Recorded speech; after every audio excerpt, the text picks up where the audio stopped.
히브리서가 기록될 당시에는 교회가 엄청난 핍박 속에 살았습니다. 그러다 보니까 로마 정부로부터 오는 기독교적인 박해, 이 네로 황제 이후로 계속 박해가 연속돼서 엄청난 박해 속에 살고, 또 유대인들로부터 박해가 왔습니다. 그러다 보니까 율법에 있던 사람들이 은혜로 돌아왔는데 다시 율법으로 돌아가는 일들이 벌어지기 시작했고, 옛 언약 속에 살고 있던 그들이 복음을 듣고 새 언약으로 왔는데 다시 옛 언약으로 돌아가고, 유대계에서 교회로 왔던 사람들이 다시 교회에서 유대계로 돌아가는 이런 일들이 벌어지기 시작했습니다. 수많은 사람들이 믿는다는 것 때문에 감옥에 갇히기도 하고, 엄청난 핍박 속에 살아있을 때 흔들리는 그들의 신앙을 붙잡아주고, 구약에서 그렇게 강조했던 모세보다 더 뛰어난 분이 바로 예수 그리스도라는 것을 강조하면서 말씀으로 붙잡아주기 위해서 하나님이 쓰신 말씀이 히브리서입니다. 그래서 히브리서 12장까지 다 마치고 13장에 와서는 그럴지라도, 그런 상황에 있을지라도 우리 믿음의 사람들은 이 땅에서 어떤 삶을 살아내야 되는지, 어떻게 살아가야 되는지를 오늘 1절부터 5절까지 보면 그것을 강조하고 권면하고 있는 모습을 보여주고 있습니다. 우리는 이 초기 기독교인들이 이 히브리서를 직접 받았던 그런 유대 기독교인들 같은 환경은 아닙니다. 그들처럼 직접적으로 핍박당해서 순교하는 그런 시대 속에 살고 있지는 않지만, 그러나 지금의 삶 속에는 지금의 삶의 나름대로 어디 있든지 믿음으로 살아가고 믿는 자답게 살아가는 것이 결코 만만치 않은 세상에서 우리도 살아가고 있습니다. 그런 속에서 우리가 하나님의 말씀을 들었고 그 말씀을 믿는 우리들은 과연 세상에서 말씀을 믿는 자답게, 듣는 자답게 살아가고 우리가 있는지, 하나님의 자녀로서 하나님의 자녀다운 모습, 그 자녀다운 그 가치관, 이런 걸로 살아가면서 세상 사람들이 저들은 우리하고 추구하는 목적, 가치관이 다르다, 이렇게 보여주면서 살아가고 있는지, 우리는 예수 그리스도를 믿음으로 죄 사함 받아서 구원받는데 과연 세상에서 죄를 사함받고 죄의 유혹을 물리치며 살아가는 그리스도인들이 누구인가를 우리는 보여주면서 살아가고 있는지, 하나님의 그런 놀라운 사랑을 예수 그리스도로부터 받았다면 하나님은 사랑이라고 얘기하는 우리가 과연 이 사랑에 메말라버린 이 세상 속에서 그런 사랑을 베풀며 살아가고 있으므로 사람들이 그리스도인은 다르다, 이런 영향력을 미치면서 살아가고 있는지 오늘 이 말씀을 통해서 우리를 돌아보는 그런 시간들이 될 수 있기를 주의 이름으로 축복합니다. 먼저 첫 번째로 오늘 이 말씀을 보면서 받은 사랑은 계속해서 흘러가게 하는 것이 되어야 한다는 것입니다. 오늘 1절에 보면 형제 사랑하기를 계속하고 그랬습니다. 그러니까 형제 사랑하는 모습들이 있었다는 거예요. 있었는데 이제는 그 형제 사랑하기가 조금 더 식을 수도 있고, 때로는 자기가 살으려고 형제를 고발해서 넘길 수도 있고, 그 믿는 사람을 잡아가도록 할 수도 있다는 거죠. 그러니까 너희는 형제 사랑하기를 계속해서 해야 된다, 이렇게 말씀하고 있습니다. 여기서 말씀하는 형제 사랑하는 것은 뭐를 의미할까요? 우리는 하나님의 놀라운 선택을 입었습니다. 우리가 예수 그리스도의 복음을 들었고 예수 그리스도의 복음을 믿었고, 그래서 그 복음을 믿은 것 때문에 구원받아 하나님의 자녀가 됐다면 우리는 하나님의 엄청난 사랑을 입은, 특별한 선택받은, 하나님의 부르심을 입은 그런 교회가 되고, 이런 특별한 사랑을 입은 사람들끼리 모아놓은 곳이 바로 교회잖아요. 그런 교회가 성도들끼리 서로 사랑하는 것은 뭐예요? 사랑받은 사람들끼리 모아놨기 때문에 당연히 사랑하고 사랑하는 것은 마땅합니다. 그런데 교회가 사랑이 없으면 세상은 지옥이 될 겁니다. 우리는 그런 사랑을 받을 때 하나님께서 어떤 그 사랑에 대한 자격, 그 사랑에 대한 어떤 기준이 없이 하나님의 일방적인 사랑을 받은 사람들입니다. 그렇기 때문에 우리는 교회 안에서도 사람들을 서로 사랑할 때 우리는 기준을 두면 안 됩니다. 자격을 두면 안 돼요. 근데 여러분, 우리가 교회 안에서 보십시오. 예배 끝나고 식사할 때도 꼭 그 자리에만 앉고 그 사람하고만 앉습니다. 그러다 보니까 신앙생활 몇 년씩 해도 저 사람이 우리 교인인지를 잘 몰라요. 왜냐하면 항상 내가 사랑할 수 있는 사람은 어떤 기준이 있어. 자격이 있어. 뭐든지 나하고 얽히고 설키야 내가 그 사람을 사랑하지, 나하고 관계없으면 아는 채도 않는 시대다 보니까 교인들끼리도 서로 몰라가지고, 그러죠? 우리 교인인지를 서로 모르는 그런 시대 속에서 우리가 살아가고 있다는 거죠. 예수님께서 말씀하셨어요. 내가 너희에게 새 계명을 주노니 서로 사랑하라.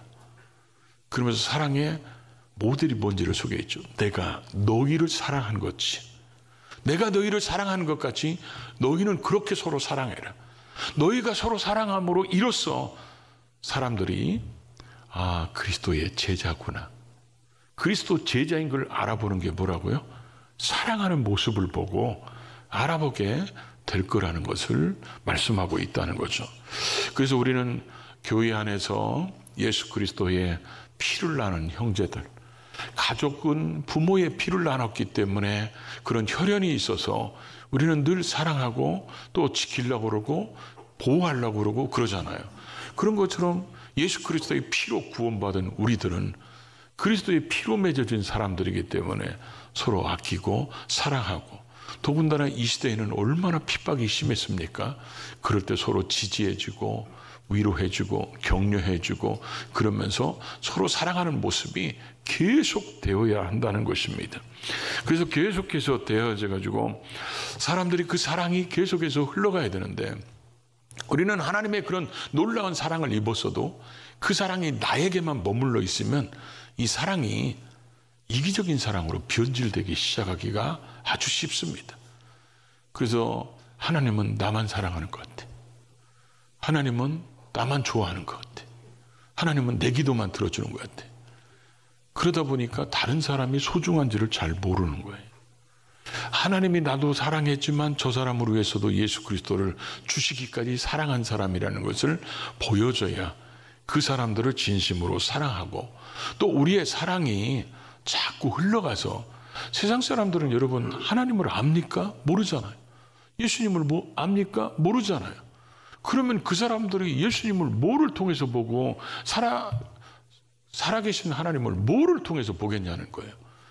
우리가 받은 그 사랑이 사람들에게 흘러갈 때 그 사랑을 통해서 하나님의 살아계심을 볼 수 있고, 그 사랑을 통해서 예수 그리스도를 볼 수 있는데, 우리가 사랑이 우리 속에서 머물러 버리면 세상 사람들은 하나님이 사랑이신 것조차도 모르고 살아가는 그런 삶을 살게 된다는 거죠.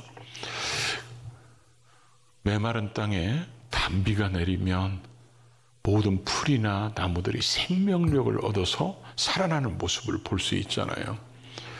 그런 것처럼 사랑에 메말라 있는 사람, 사랑에 굶주려 있는 사람, 사랑의 가문 속에 있는 사람들에게 우리가, 하나님은 요한일서에 보면 뭐라고 그랬죠? 하나님은 사랑이시라고 그랬죠.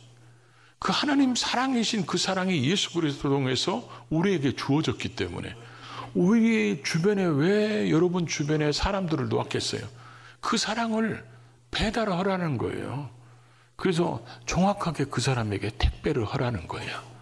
하나님으로부터 받은 사랑을 그 사람에게 전해주고 저 사람에게 전해주고, 그 사람들이 하나님은 사랑이시구나, 그래서 예수님이 우리 위해서 죽으셨구나, 이런 사랑을 알 수 있도록 우리는 사랑의 배달부가 돼야 된다는 거예요. 사랑의 배터리만 찾지 말고 사랑의 배달부가 돼가지고 사람들에게 우리를 통해서 그리스도의 사랑을 알아가는 그런 삶을 만들어가는 우리 모두가 될 수 있기를 주의 이름으로 축복합니다. 이런 사랑이 전달되는 곳에서 꼭 우리가 해야 될 일이 있다는 거예요. 그게 바로 뭐냐면 2절에서 그렇게 표현하죠. 손님 대접하기를 잊지 말고, 그 다음에 뭐요? 이로써 부지 중에 천사들을 대접하는 이들이 뭐요? 있었느니라. 손님 대접하기를 잊지 말라는 거. 저 손님 대접이란 말을 원어로 봤더니 뭐라고 써 있냐면 낯선 사람 플러스 사랑 이렇게 돼 있어요. 그러니까 낯선 사람을 사랑하라. 이방인을 사랑하라 그 얘기예요. 그러니까 이방인 낯선 사람을 그 사람들에게 사랑하기를 잊지 말라는 거예요. 잊지 말라는 말의 의미가 뭐냐면 소홀하게 여기지 말라. 무관심하게 여기지 말라는 거예요. 그러면서 예를 들었어요. 그 예를 들은 사건의 의미가 뭐냐면 아브라함이 집에 장막에 있다가 사람들이 오니까 극진하게 대답합니다. 그랬더니 나중에 보니까 이 사람들이 천사였어요. 그래서 소돔 고모라 성의 멸망을 알게 되고 그것 때문에 조카 롯을 살려고 그렇게 중보기도해서 결국 조카 롯을 구해내고 나중에 이들이 소돔 고모라 성에 갔을 때 창세기 19장 1절에 보면 롯이 성문 앞에 앉아 있다가 낯선 사람들이 오니까 극진하게 대접하다가 천사를 대접해서 결국 소돔 고모라 성의 멸망 소식을 듣게 되고 거기에서 나오게 되는 부지 중에 천사를 대접하는 것 때문에 놀라운 그런 은혜와 복을 누렸기 때문에 우리도 사람들에게 부지 중에 대답하는 것을 소홀히 여기지 말고 무관심하지 말고 그런 사랑이 필요한 사람들에게 이 사랑을 베풀으라는 것입니다. 이 당시의 사람들은 그 신앙 때문에 도망다니는 사람들도 있었을 거고 또 이 사람들 중에는 또 순회 전도자들이 있었어요. 그래서 여기 가서 말씀을 몇 시간 전하다 보면 다른 동네로 가야 되는데 해가 떨어져 갖고 어디선가는 먹어야 되고 어디선가는 자야 되는 거. 근데 그런 사람들한테 말씀을 배우면서 우리는 모릅니다. 잠자리는 알아서 하세요. 지금처럼 잠자리가 많이 있는 시대도 아니기 때문에 그래서 초대교회는 오직하면요 직분자, 임직자들을 세울 때 나그네 대접을 잘하는 사람을 세우라고까지 했을까요?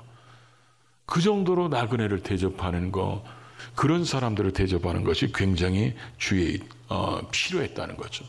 그러면 우리는 지금 이 말씀은 우리에게 뭘 가르치는 걸까? 우리 곁에 있는 나그네들은 누구일까? 물론 우리나라에도 지금 이주 노동자들이 굉장히 많이 있죠. 외국에서 온 분들이 그분들을 잘 보살펴주고 그들이 우리에게 신앙으로 잘 이끌어줘서 본국에 돌아가서라도 신앙생활할 수 있도록 그런 것도 당연히 해야 되겠죠. 또 우리 주변에는 외롭고 힘든 사람들도 있습니다. 그러죠? 외롭고 힘들어가지고 그렇게 아무도 찾지 않는 그런 삶을 살아가는 사람들, 누군가의 도움이 필요한 사람들, 특별히 이제 한국 사회는요 노령화 시대에 접어들었기 때문에 이제는 조금 팔다리가 성은 사람들은 자꾸 나이 드신 분 보면 꼭 물어봐야 돼. 도와드릴까요? 그 한마디가 그 사람들에게 위로도 될 수 있고, 왜 그러냐면 어르신들이 한번 넘어지면 이제 몇 달씩 누워있고 그걸로 돌아가시는 분들도 계시고, 제가 엊그제 목욕탕에서 이렇게 딱 나왔는데 할아버지 한 분이 신발을 신어야 되는데 반드시 자세 잡고 신발을 신을 수 있는 힘이 없었나 봐요. 그러니까 의자에 앉아서 신발을 신으셨어. 그리고 일어나려고 그러는데 잘 못 일어나시는 것 같아. 그래서 제가 도와드릴까요? 그래갖고 도와드렸어요. 근데 이제 그래서 제가 그 할아버지한테 굉장히 젊어 보이세요. 연세가 어떻게 되세요? 그랬더니 90밖에 안 됐죠. 그래가지고 가시죠. 엘리베이터 이렇게 있으니까. 그래서 엘리베이터 계단 2칸 올라가는데 잡아드리고 엘리베이터를 먼저 태워드리고 그리고 또 엘리베이터 먼저 내려드리고 그러면서 그랬더니 저보다 나이가 몇 살이냐 물어보는 거예요. 그래서 얘기했더니 그렇게 안 보인대. 좀 알아줬으면 좋겠어요. 그래서 아주 젊게 보인다는 거예요. 그래서 제가 그 할아버지한테 이렇게 말씀드렸어요. 다음에 또 목욕탕에서 만나면 인사드릴게요. 그러면서 저 목사입니다. 그랬더니 이게 뭔 얘기인 줄 알죠? 그러니까 우리가 이 사람들에게 도와드릴까요? 그러면서 이렇게 물론 싫다고 하는 사람들도 있어요. 근데 우리에게는 뭔가 지금 도움이 필요로 하는 사람들에게 우리 주변에 얼마든지 그런 사람들이 있을 수 있다는 거죠. 그래서 특별히 교회 안에서 외롭지 않게 해야 돼요. 교회 안에서 성도들끼리 교제를 안 하면 교회로 왔다가도 외로워요. 아무도 밥 먹자고 하는 사람들 없이 옆에 분하고 인사를 해요. 이따 저하고 같이 식사 좀 하세요. 인사하라 해도 또 안 하네. 옆에 분하고 인사 좀 하라고요. 앞뒤 분하고 제 옆에 앉아주시면 좋겠어요. 이런 사람은 오늘 회개해야 돼. 이런 분이 있죠. 이번 주는 누구한테 밥 얻어먹을까? 이런 사람은 회개하시기 바랍니다. 주님께서도 그랬잖아요. 주는 자가 받는 자마다 뭐요? 복이 있다고. 그러니까 이번 주에는 내가 누구를 한번 식사를 대접할까? 이런 사람들 생각하면서 저는 빼놔도 돼요. 왜냐면 몸무게가 100kg 다 되는데 뭘 대접을 하겠어요. 내가 누구에게 식사를 대접하며 그리스도의 사랑을 나누며 베푸는 사람은 누구일까? 이러면서 하나님 앞에 기도하면서 찾아봐 돌보는 이런 모습이 필요하다는 거예요. 제가 자주 얘기하죠. 제발 고독사가 없었으면 좋겠어요. 서로가 서로를 돌봄으로 인해서 특별히 우리 그리스도인들이 사랑으로 이웃을 돌보고 또 여러 성도들을 돌봐서 그런 일이 없도록 서로 사랑을 베풀며 살 수 있기를 바랍니다. 그 다음에 3절에 보니까 또 뭘 하라고 그랬어요? 너희도 함께 갇힌 것 같이 갇힌 자를 생각하고 너희의 몸을 가졌은즉 학대받는 자를 생각하라 그랬어요. 그의 의미가 뭐냐면 계속해서 마음을 쓰라는 거예요. 누구한테? 갇힌 자들한테. 갇힌 자들은 지금 언제 죽을지 몰라요. 언제 형장으로 끌려갈지 모르고 언제 사자밥이 될 줄을 모르는 사람들, 이런 갇힌 자들에게 계속 생각을 하는 거예요. 그래서 초대교회 때도 베드로가 옥에 갇히니까 온 성도가 철학이 되었잖아요. 그 갇힌 자를 위해서. 이 초대교회 문헌들에 보면 그런 일들이 종종 나온다고 그래요. 그래서 사람들이 갇힌 자를 위해서 그들이 찾아가지고 그들이 때로는 끌려갈 때 같이 가지고 그러면서 어떻게든지 그들이 믿음 잃어버리지 않고 끝까지 믿음 지키면서 비록 순교의 자리에 갈지라도, 그리고 또 그들이 할 수만 있다면 영화 신들러 리스트 보셨죠? 안 보신 분들은 좀 보시기 바랍니다. 신들러 리스트 보면 그 신들러가 어떻게든지 그 2차 대전 때 독일군의 가스에 의해서 죽어가는 사람들을 자기 돈을 주고라도 그들을 빼오려고 하는 그런 사람들이 있었잖아요. 그런 것처럼 초대교회도 그런 일을 했다는 거예요. 돈을 주어서라도 우리 팬들에게 집을 팔아서라도 돈을 주고 그 믿음 때문에 감옥에 갇힌 사람들 나올 수 있다면 데리고 나오려고. 이게 네로 황제가 기독교를 얼마나 핍박했는지 우리는 하도 많이 들어서 알잖아요. 정말 사람이 어떻게 저렇게 악한 짓을 할 수 있을까 할 정도로 엄청난 기독교인들을 박해를 했어요. 그래서 성경은 지금 오늘 본문 말씀도 그러잖아요. 너희도 몸을 가졌은즉 학대받는 자를 생각하라. 이 학대라는 것이 뭐냐면 악하게 대우하다, 그런 얘기예요. 사람이 악해도 저렇게 악할 수가 없는 그런 악한 모습으로 초대교회 때 얼마나 많은 사람들을 죽이고 불태우고 이런 악행을 저질렀습니까? 그런 사람들을 돌아보라. 근데 지금 우리는 세계에는 그런 모습들도 있지만 지금 우리 주변에는 그렇게 신앙 때문에 옥에 갇히거나 신앙 때문에 그렇게 악하게 학대받는 사람은 없는데 우리는 누구를 돌봐야 될까요? 지금 이 시대에는 자기 자신의 감옥에 갇힌 사람들, 마음이 증오의 감옥에 갇혀 있는 사람들, 미움, 질투, 다 혼자만의 울타리를 치고 갇혀 있는 사람들, 이런 사람들 때문에 고독사가 나오고, 이런 사람들 때문에 그 미움 증오에서 벗어나지를 못해가지고 자기 인생을 망가뜨리는 사람들이 얼마나 많습니까? 이런 사람들에게 그리스도의 사랑을 베풀어서 그 감옥에서 나올 수 있도록, 그래서 빛이신 그리스도에게 나와서 그 어둠의 감옥 속에서 벗어나서 진정한 그리스도인으로서 누려야 될 자유함과 그 기쁨을 누릴 수 있도록 그 역할을 우리가 해야 된다는 것입니다. 우리는 하나님으로부터 차원 높은 사랑을 받은 사람이잖아요.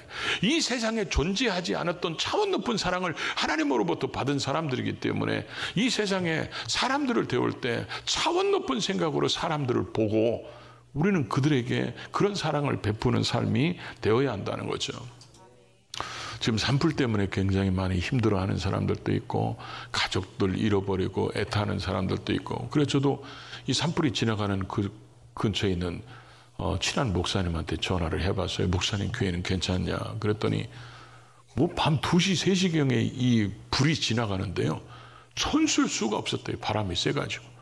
그래가지고 그 동네는 다 불타버리고 교회는 약간 언덕에 있어가지고 교회는 괜찮은데, 그러니까 사람들이 아무것도 가져 나오고 어떤 조치를 할 수 없는 상황에 불이 금방 그렇게 그것도 밤에 지나가기 때문에, 그러니까 그 짐승들이 사는 문을 열어줄 수 있는 시간이 없어가지고 짐승들이 죽고 그런 일들이 벌어졌는데, 만약에 우리가 그 자리에 있었다면, 만약에 입장을 바꿔서 우리가 거기가 있었다면 우리는 그분들을 위해서 뭘 해야 될 것 같아요? 사람들이 뭘 해주기를 기대할 것 같아요? 그러니까 우리 그리스도인들은 그런 상황을 보면 늘 기도하고, 그래서 우는 자들과 같이 울어주라고 그랬잖아요. 그리고 우리는 한 몸이 손가락이 너무 아프면 몸이 다 아프잖아요. 그런 것처럼 지체의식을 가지고 그분들을 어떻게 우리가 도울 수 있을까? 우리가 비록 적은 금액이더라도 지금 그 피해를 당한 분들은 이만큼이지만 피해를 안 당한 사람들은 이만큼이잖아요. 그럼 이만큼의 사람들이 조금씩이라도 그들을 사랑하는 마음으로 동참하면 얼마든지 그들을 우리가, 많은 사람들이 도우면, 조금씩이라도 도우면 그게 적은 돈이 아니잖아요. 그래서 그리스도인들은 그런 뉴스를 보면요, 우리는 헌금해야 돼. 그들을 도울 수 있는 것들을. 아버지, 헌금 얘기 나오면 아멘이 줄어드는 것은 참 희한한 거죠. 우리는 그런 분들을 위해서 하나님께서 우리에게 주신 물질을, 우리는 그 물질을 쓰면서 그 물질이 흘러가게 해서 그 물질이 쓰여지는 곳에 하나님의 사랑이 전해지도록, 그리스도의 사랑이 전해지도록 우리는 쓰임받아야 될 사람들이기 때문에 언제나 그런 지체의식을 가지고 차원 높은 수준 있는 신앙을 갖고 수준 있는 사랑을 받았으니까 좀 수준 있게 살아야 된다는 거죠. 돈을 사랑하면 하나님이 안 보입니다. 돈을 사랑하면 이웃이 안 보이는 거예요. 도와줘야 할 사람들이 안 보이는 거예요. 부자가 날마다 호화로이 잔치를 했지만 자기가 정말 도와줘야 될 나사로가 안 보이잖아요.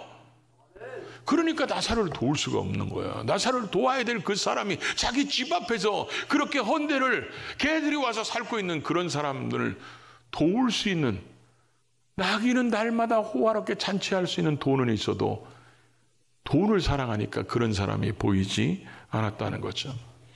우리는 하나님이 주신 재물을 잘 활용해서 우리도 이 땅에 하나님의 은혜로 살아가야 되고, 또 우리에게 주신 재물이 우리를 통해서 흘러갈 때 사람들에게 하나님의 살아계심을 보여줄 수도 있고, 사람들에게 그리스도의 사랑을 맛보게 할 수도 있고, 우리를 통해서 흘러가는 그 재물이 영혼을 구원하는 데도 쓰임받을 수 있는 사람들이기 때문에 우리는 돈을 다스릴 줄 알고 그 돈을 하나님 나라를 위해서도 쓸 줄 아는 그런 사람들이 돼야 된다는 거예요. 그러면서 마지막으로 하시는 말씀이 뭐예요? 5절 하반절 같이 읽어볼까요? 그가 친히 말씀하시기를 내가 결코 너희를 버리지 아니하고 너희를 떠나지 아니하리라 하셨느니라. 왜 우리가 아무리 어렵고 힘든 세상 속에서 형제를 계속 사랑해야 되고 나그네를 사랑해서 대접해야 되고 그러죠?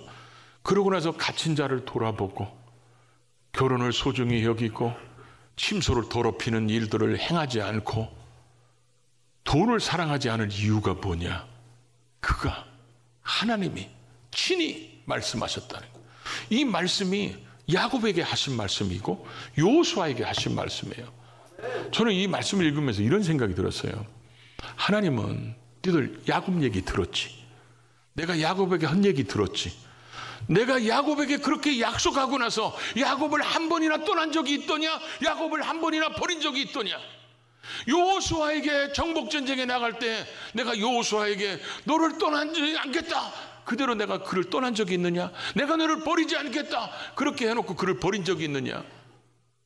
나는 여호수아도 한 번도 떠난 적도 없고 버린 적도 없고 야곱도 떠난 적이 없고 버린 적이 없는데 너희를 예수 그리스도의 피값으로 구원받게 한 너희들을 내가 버리겠느냐? 너희들을 내가 떠나겠느냐? 나 하나님은 그런 하나님이 아니기 때문에 네가 지금 어떻게 살고 있는지, 얼마나 힘든지, 얼마나 고통 속에 있는지 내가 다 알고 있는데, 그런 속에서 네가 그래도 하나님을 믿는 믿음으로 네가 살아가는 그 삶이 나타나게 살아야 된다는 거예요. 왜 그러냐? 나는 너를 떠나지 않는 하나님이기 때문에 그래요. 너를 버리지 않는 하나님이기 때문에 그래요. 우리도 세상이 아무리 힘들더라도, 여러분 삶 속에 힘들고 고통스러운 일이 있을지라도 우리 하나님이 그런 하나님이기 때문에, 그런 하나님이 예수를 나에게 주셨고, 그런 하나님이 나에게 그 세상을 이기라고 성령님을 보내주셔서 성령님과 동행하는 우리는 그런 하나님의 약속의 말씀을 붙잡고 말씀대로 순종하고 살아감으로 하나님이 보실 때, 세상 사람들이 볼 때 이런 아름다운 모습들이 드러나는 저와 여러분이 될 수 있기를 주의 이름으로 축복합니다.